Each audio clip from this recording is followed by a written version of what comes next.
Famine is the admission of collective failure. It is not when we should act. We should act way before the famine so people don't starve and people don't die of hunger-related causes. So for us, famine is the F word. For us, we must act way before that happens.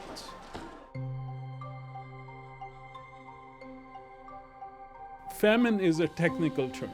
We say there is a famine when three conditions come together in a specific geographic area. First, at least 20% of the population in that particular place must be facing extreme levels of hunger.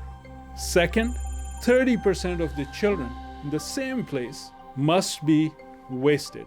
They are too tall for their weight. So they're very skinny, basically.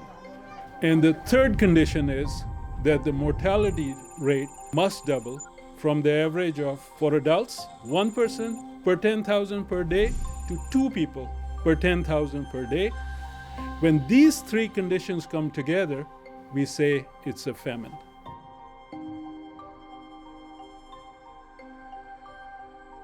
IPC is essentially a way to simplify food security data, nutrition data, mortality data, in a way that decision makers can understand and make decisions. IPC then essentially is taking people in a given place and putting people in 5 different categories. IPC 1 means everything is okay. The IPC phase 2 is that some part of the population may be under stress. And then we go to the third level, IPC phase 3, crisis. What that means is suddenly you don't have enough to either eat, or what you are eating is not diverse enough. And then you get into the fourth phase, IPC phase 4, emergency. This is where you don't have enough to eat. This is where malnutrition rates are significantly higher. And this is where mortality is slightly started to go up. And then the last and the final category is IPC phase 5, which we call either famine or catastrophe. This is where all these indicators which I've mentioned, they are at their extremist levels. So what we are trying to do as World Food Program and other humanitarian agencies is to help people starting from crisis level onwards, to save people's lives so that they don't get to IPC phase 5.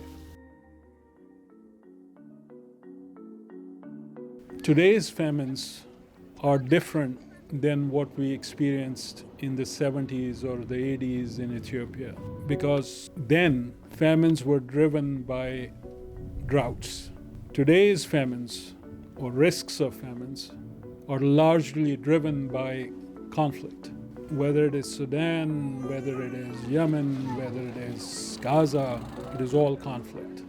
So if we are going to avoid these famines, the easiest way would be to stop the conflicts. But if that is going to take time, or that is not going to happen tomorrow, then it is our responsibility that we are able to feed the innocent people.